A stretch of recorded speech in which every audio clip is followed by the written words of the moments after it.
À Dakar, tout le monde raffole du mad. Ce fruit typique que l'on consomme frais ou confit, nature ou assaisonné.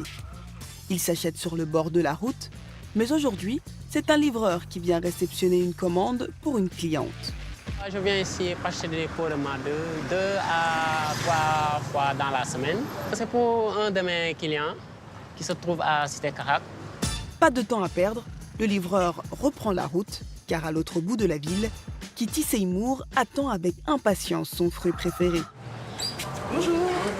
Ça va bien. Très bien, et toi? Merci. Ok, bien. Merci.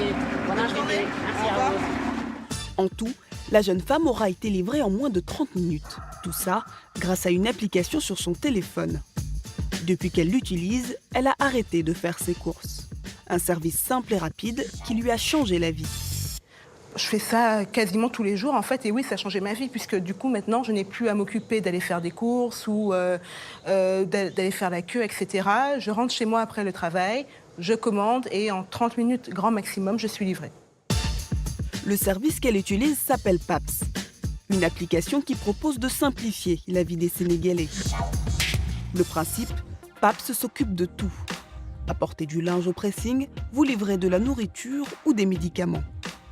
Toutes les commandes passées sur le site arrivent ici au siège de la société. 4 personnes réceptionnent, traitent et dispatchent 200 demandes de livraison par jour. Moustapha Diao fait partie de l'équipe. Il s'occupe des commandes par téléphone et SMS. Et pour lui, ça ne s'arrête jamais. Donc, que puis-je faire pour vous exactement? Laissez-moi 2 minutes, vous revenez par SMS pour vous donner la position de nos coursiers. Ok. Donc, je vous remercie, Madame Diaye, et PAPS vous souhaite une très bonne journée. Depuis un an, cette start-up affiche une belle croissance de près de 20%. Derrière cette société innovante, un jeune homme de 30 ans, Bambalo. Après des études en France, il a eu une idée simple, monter une société de coursiers. Un secteur très concurrentiel. Alors, pour se différencier, il joue sur un critère, la fiabilité. On propose plus de visibilité, on propose plus de garanties. On s'engage vraiment sur le résultat auprès de nos clients. Donc la différence, elle est vraiment structurelle.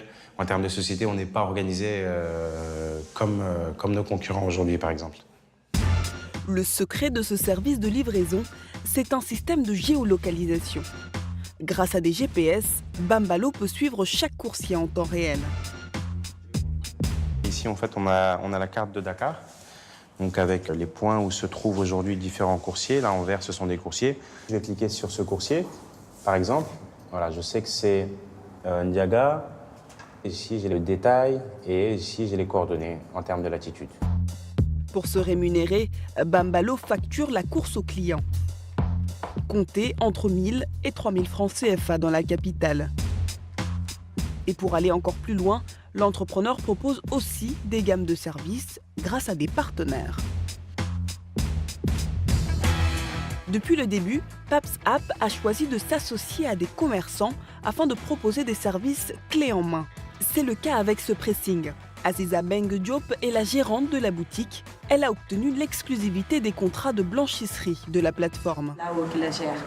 Donc, s'ils ont un client qui demande le service pressing, ils partent prendre son linge et le ramener ici à Filao. On le traite et on le ramène. PAPS vient le reprendre. Pour se rémunérer, PAPS App prélève 15% du prix du nettoyage auprès de la boutique, en plus du prix de la course. Et depuis quelques mois, la société a décidé de se tourner vers les entreprises. Elle propose désormais un service de livraison de courrier express. C'est ce que fait Moussa Smack depuis 2 mois. Il livre et récupère le courrier de grandes entreprises. Ce matin, c'est ici qu'il a rendez-vous. Le courrier qui lui est réservé l'attend dans une boîte au nom de PAPS. C'est déjà avec les charges. Ok, merci. Merci beaucoup. Ok, à la prochaine. Allez, bonne journée. Ce nouveau service, c'est aussi un challenge pour PAPS. Trouver l'adresse. Et souvent, pour le chauffeur, cela requiert beaucoup de patience. Ce matin-là, encore une fois, les indications sur les plis ne sont pas très claires. Apparemment, j'ai 3 à 4 adresses qui vont me poser un peu de problème. C'est des défis sur le terrain et vraiment, on est habitué. Et effectivement, après quelques dizaines de minutes de recherche, la première adresse réserve une mauvaise surprise. Apparemment, la société qui était ici s'est déplacée, donc il n'existe plus ici. Ça arrive souvent sur le terrain. Des fois, on donne des adresses à expédier, arriver là-bas, la société n'existe plus. C'est un travail long et fastidieux, mais qui répond à une très forte demande. Donc le courrier a été déposé à la bonne adresse. Donc super, j'ai eu ma décharge, je pars pour faire un autre courrier. Merci. Au total, PAPS App distribue déjà le courrier d'une 50aine d'entreprises sénégalaises. Cela représente 60% du chiffre d'affaires de PAPS App et cela ne cesse d'augmenter. Désormais, la start-up mise sur un nouveau relais de croissance, la livraison des courses alimentaires. Aujourd'hui, Bambalo fait le déplacement dans l'un de ses supermarchés partenaires. Depuis 3 mois, PAPS App propose aux clients de ce magasin de livrer leurs achats à domicile. Il y a même une caisse dédiée à ce service. Ici, les clients paient leurs achats, mais ils n'ont pas besoin de partir avec. C'est PAPS qui leur livre. Là, on est parti sur une prévision d'une centaine de courses au moins par jour. Voilà, c'est un objectif qui est atteignable. Voilà, on m'a quand même averti qu'on pouvait vraiment aller plus haut que ça et qu'il fallait se tenir à l'affût d'une montée en charge rapide. Ce service, c'est une première à Dakar. Bambalo a donc une situation de monopole. Le potentiel de croissance est très important. De quoi lui permettre de réaliser son rêve, celui d'exporter son service de livraison dans toute la sous-région avant la fin de l'année.